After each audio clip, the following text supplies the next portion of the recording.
Telangana deputy CM Mallu Bhatti Vikramarka America, Japan పర్యటన ముగిసింది.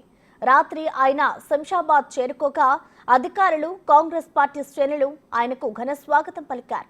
ఎమ్మెల్యేలు, పార్టీ నేతలు, అభిమానులు భారీగా తరలివచ్చారు. గత 24న ప్రారంభమైన విక్రమార్క పర్యటన నిన్నటితో ముగిసింది. పర్యటనలో భాగంగా ఆయన అమెరికా, జపాన్ దేశాల ప్రతినిధులతో భేటీ అయ్యారు. దాదాపు 13 రోజుల పాటు డిప్యూటీ సీఎం భట్టి విక్రమార్క విదేశీ పర్యటన కొనసాగింది.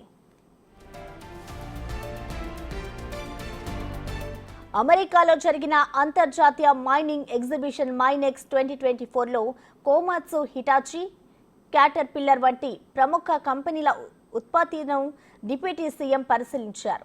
అత్యాధునిక షావెల్స్, డంపర్లు, మైనర్ యంత్రాలు, గనిలో ప్రమాదాలు జరగకుండా చూసే రక్షణ వ్యవస్థలను ఆయన సందర్శించారు. ఆధునిక గ్రీన్ ఎనర్జీ ఉత్పత్తి పద్ధతులు, బొగ్గు ఉత్పత్తిలో భద్రత, ఆధునిక సాంకేతికతలను మంత్రి పరిశీలించారు.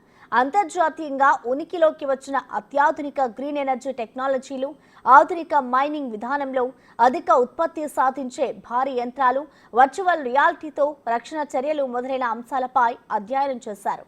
భూగర్భ గనుల్లో వర్చువల్ రియాలిటీ ద్వారా గని వెలుపలే ఉండి లోపల బొగ్గును తవ్వే సాంకేతికత ప్రధాన ఆకర్షణగా నిలిచింది.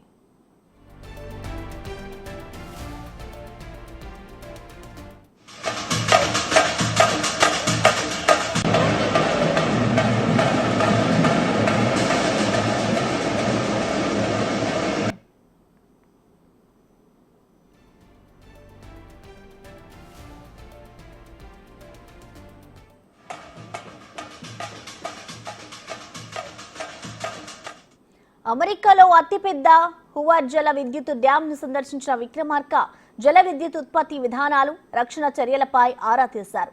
జపాన్ పర్యటనలో యమనాషి రీసెర్చ్ అండ్ డెవలప్మెంట్ కేంద్రంలోని గ్రీన్ హైడ్రోజన్ను పెద్ద ఎత్తున ఉత్పత్తి చేయడానికి వినియోగించే సాంకేతికత, సోలార్ విద్యుత్ను నిల్వ ఉంచే ఫ్యూయల్ సెల్స్ టెక్నాలజీని డిప్యూటీ సీఎం పరిశీలించారు. జపాన్ రవాణా వ్యవస్థలో కీలక పాత్ర పోషిస్తున్న బుల్లెట్ ట్రైన్లో ఆయన స్వయంగా ప్రయాణించారు.